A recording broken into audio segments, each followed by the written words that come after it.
So I was thinking like you walk me through it like I've never heard of it before, like step by step. All So right. where should I start? I was thinking of just using like getting a sample repeating of just like a classical song or something, so it's not just a droning uh, oscillator. Okay. So you're gonna put that into the So audio I'll do input. that. That thing's droning. Okay, Um, putting that into the and then audio in. Okay. yeah, go ahead and take the sum output and put it to wherever your output is gonna be. So what effect are you gonna be using effects with this? Yeah, I was gonna send it. Well, I was thinking about using R-bar for one. I've got a couple delays, Chronoblob 2. I've got a Monsoon. Oh, cool. Yeah, and yeah, Nostalgia three stage delay. So yeah, I've got quite a bit of stuff here. Afterneath. So Oh, rad. yeah. Cool. So you're just gonna want to take like send one and send it out to whatever effect that you want there. Start with Eh, Chronoblob. Cool. And then just take the output of Chronoblob and put it right back into return one. Okay.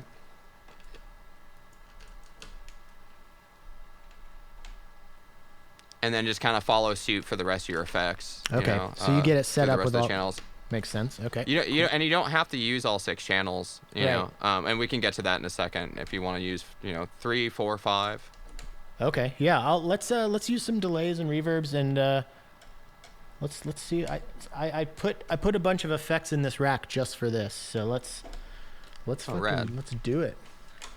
Let's start with 4 right now just to keep it kind of Cool. like well. So what I've got is the send 1 is going to Chronoblob delay, and then 2 is going to the Nostalgia 3-stage delay.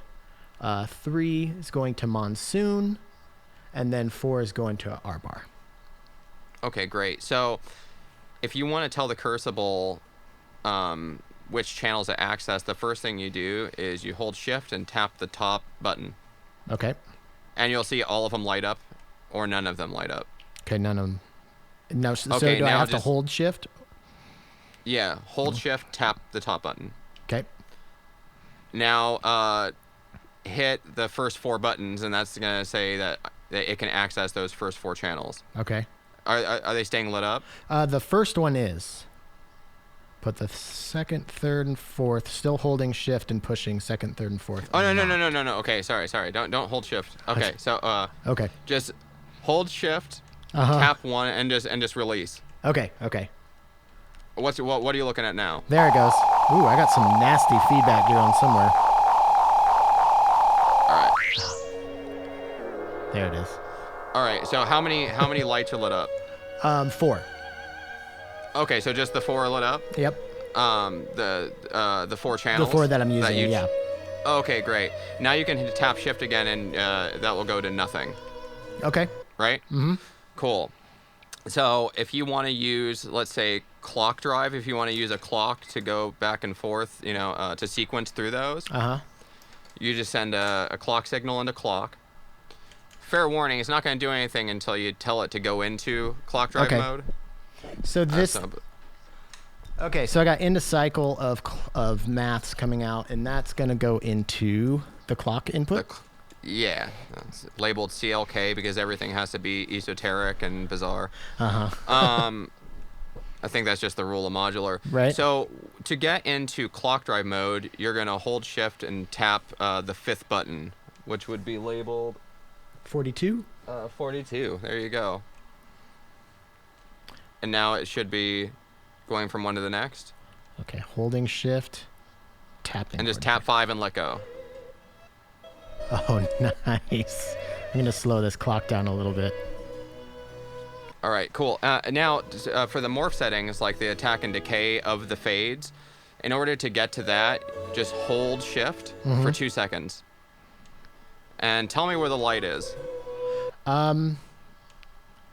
It's gonna take 2 seconds, and then the light will appear somewhere. It was on 6. It's on 6, so that's the longest time. Okay. If you want it to be a little quicker, you while you're holding shift, you can change the encoder to go to, let's say, like 2 or 3, and that'll be kind of smoother, a little shorter transitions for like a faster clock. And then yeah, hold shift, tap 5 again, and you're back into clock drive mode. Oh, nice. Okay, let me turn these the wet signals up on these so we can actually get.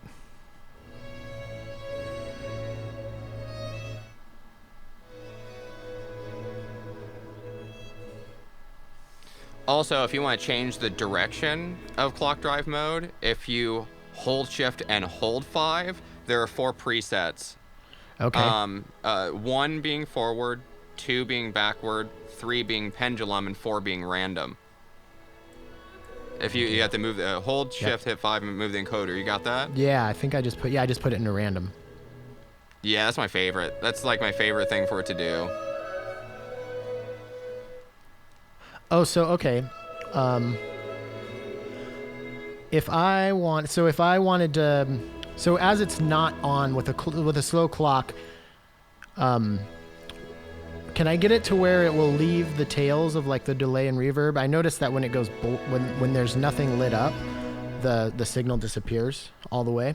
Oh. Wait, are more than one lining up at the same time?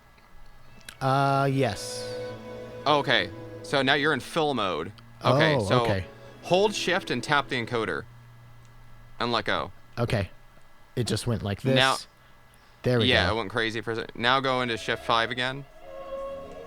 And like hold it down? The two of them down? Yeah, hold shift and tap 5. Okay. There we go. And if you want even longer tails with a slower clock, yeah, you can go hold shift for 2 seconds and then put it back on like 5 or 6, and that'll be like longer tails. Okay. Hold shift. There we go. That's on 6 there. Yeah, and that responds better to a really slow clock. Okay. Or like a slower. It gives it time to ramp up a little bit. And actually, for the final firmware update, we're gonna make it even longer tails. Okay. So this is the prototype. Right. So in the very final revision, it's gonna be like long smears. Well, it's already super cool. Oh yeah, no, it's totally useful. I'm using it all the time. Yeah. As is. I wanted even crazier smears. Yeah, no, that makes sense. Okay, so this is random clock mode. Let's. Is there anything else you want to show about the clock? The clock mode. Well, no. There's just whatever directions you want to do. Right. One thing I like to do, especially with percussion. You know what I mean? If everything is in sync and everything. If you're like, have a kick drum going in or a snare drum going in, and maybe all of your delays and effects are synced up or whatever, then clock mode is just perfect for that. You know what I mean? Okay. If you want to use find CV, a drum beat really quick. Oh, okay. There we go. Now, cool. for drum beats, I really like the shortest setting. So hold shift. For 2 seconds, and then use the encoder to bring it down to 1, and then use a faster clock. Like especially if it's like in sync with the drums and everything, it sounds so rad. Okay, holding shift for 2 seconds. Okay. Yeah, to get into the morph time settings, and then it should be at 6 now, right? Okay. All right, now let's see, if all 4 were lit up, you might have been back in full mode. Just hold shift and tap 5 again. And just let go. Yeah. There we go. Oh, dude. Yeah, you can speed up the clock if you want. Yeah. That is cool, and I still have the last sample from R-Bar is still kind of hanging around in there. So oh, rad. That's popping in every once in a while. Oh yeah, and like this is just like me haphazardly throwing stuff together. If I got like the clock synced with the sample and With the the clock drums, synced, yeah. it'd be so cool. Okay, right on. Yeah, it really opens up then. I mean, you can get, it's like instant IDM. Yeah, You know? definitely. I could see that. I could see like, and well, you know what's funny is like, I've been basically wanting different types of signal processing to do, more interesting stuff with my effects. But this seems like this is actually starting to kind of, fill that gap, because I've been like, what other effects can I do to just mangle my sound more? But this is super fun. Yeah, you can pull out all the old effects, and the fact that one thing that I felt was important is putting that audio. Modules don't typically have like an input gain. Yeah, I know. I love that you but put that on this. well, it's really great for interfacing with pedals, and you Okay. kind of got to boost the output, of the sum after you use pedals, but you can take your oscillators or samples, turn the audio input down, use 1/8 inch to 1/4 inch cables, send out to all your static guitar pedals or whatever, and then bring them back into the module like that. That's the reason I typically don't like guitar pedals so much, is because you can't really modulate all the different parameters, especially after being in a modular for so long. It's like I want to be able to modulate everything, but being able to bridge them in with your Definitely, rack in this fashion makes it a lot more interesting. Yeah, totally. And I feel like that's been something that people have been wanting a lot more is being able to bridge that gap with guitar pedals. I know it just seems like there's more and more people making stuff that makes that more possible. One thing And too. I think that's because, yep. Oh, so Go while ahead. you're there, if you just tap shift again, it should just go blank. Now if you want to play piano mode, just play those by hand. Just start tapping those encoders. Oh my God, that's.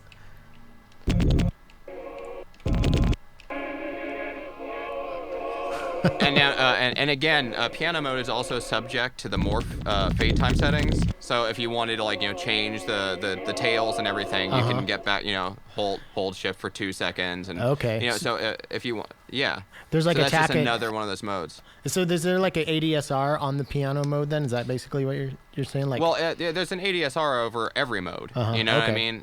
So no matter what mode you're in, the morph setting or whatever is applicable. okay, this is so cool, dude. Yeah, this is cool. This is super cool. Well, I want to get onto that CV mode because that was the one that I was most excited about. Although So, you kind of sold me on that clock mode. In order to get to CV mode, you just hold shift and tap 3. Okay. And now it's going to respond to any incoming CV on the CV input. And that's the crossfade input? Yes. Okay, cool. So I'm just going to put and that's an attenuverter, by the way. Okay. On the bottom left.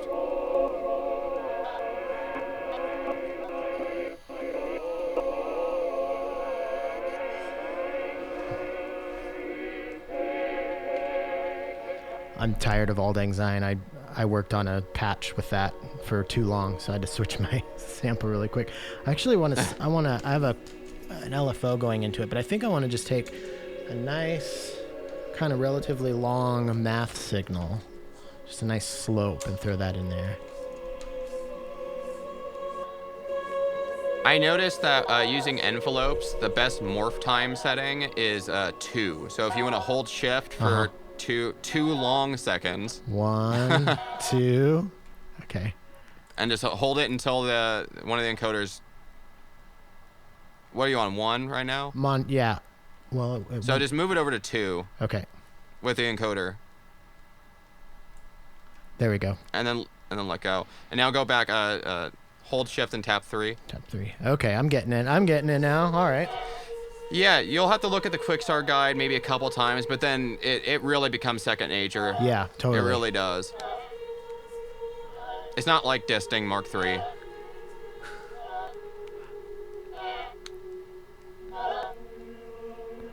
This is a lot of fun, man. So I think it's still on random. Okay, so what I'm noticing. Okay. So, if it's on, well, no. If you're using CV, then it's I see. whatever the shape is. Also, again, it's an attenuverter, the CV attenuverter. So you want to crank it a little bit to the right if you want it to be positive. Right. I just noticed that because it was just kind of bouncing between a couple, but. You might be using a square. Are you using a square output? No, it's just the math slope. I figured it out. I just had to turn the attenuator or attenuverter. Oh, okay. Dude. Well, this is cool. It's almost like, especially with using it with R-bar, I'm noticing kind of like the switching between the effects gives kind of a similar. It's almost kind of granular-esque in the switching between. Yeah, and I've noticed if you're using super short fade times and a really fast clock or fast modulation into the CV input, you can get like what I call granular emulation. You know what I mean? You can just kind of put whatever into those 6 returns, and you'll get what kind of sounds like a granular synth. But it's not. It's its own thing. Right. That's so cool. And so you can send CV the way we're sending audio here too. Yeah. So it's not just for effects. Nope. Wow. So you can put 6 CV sources into those returns, and then take the sum and put it into your, filters, your 1 volt per octave, whatever. You know what I mean? And get some really, really interesting stuff. If you do it with clock drive mode, if everything's in sync, you can get some, dubstep kind of wobbles, with a different envelope on every. On every channel, so everything could be in time. Or if you just want total random chaos, just put whatever, a couple audio sources, maybe some sample and hold, a sequence, a couple of envelopes, whatever, and then just kind of morph through them at random and send that to wherever, and you're going to get the most chaotic random control voltage you can possibly ever imagine. And you can morph between them, which is cool. This is going to be so cool. Man, I'm really excited about this. I was just thinking, I think rather than just run one sound into it, my mixer has send and return. So actually, like, you could create like a fully fleshed out patch and send it to this, and send your whole thing to all of your, the whole patch to your multiple effects. That sounds like a lot of fun. Man. Yeah, I hadn't thought about that. Sky's the limit. So what's let's do one more mode. Dealer's choice. Let me think for a second. Well, if you want to just do manual mode, you just hold shift and tap 2. Okay. And now just turn the encoder, and it should go from one to the next as you kind of turn it. Yep. Let's get something. Which could be a cool performance. Yeah. Could be a cool performance mode, like if you have, like we were talking about earlier, if you have different effects in a patch that you want to use on different, oh, sorry, did I pause there? Just your low. Let's see here. I went into low power. So if you have like 6 different effects that you want to use and 6 different tracks, let's say live, and you want to just switch from track to track, you can just use that mode to kind of just switch from one to the next, to the next, to the next, to the next. Could be a really cool performance thing. Definitely. There's also like a random drunken walk mode as well. If you tap, what is it? Is it 4? Let's try it out. Hold shift and tap 4. Okay. And now when you turn the encoder, it's just going to grab a random effect. Oh, nice. So you can kind of like aimlessly just kind of mess with it and get kind of a random thing that's based off of your actual intention. Yeah, intentional action. Yeah. I like that. Very cool. Very cool. It's a fun mode. Yeah. Dude, this is. Well, then I like it too because some of my samples are a little quiet, so I can get that audio in cranked a little bit more on them too. Dude, this is awesome. I think you got a home run here. Yeah, I'm getting excited to just totally dive into that. I'm gonna dive right into this when we're done chatting, actually. Oh, great, man. Yeah. No, it can be super inspiring, especially when you get the hang of it. Definitely. I'm not just saying I don't use it in every single patch, but I use it a lot, Right. and like I said, music is my job, it's my life. Right. And this is something that I felt facilitated something that I needed and wanted. Yeah. And yeah, I use it constantly. And I just hope that other people enjoy it as much as I do.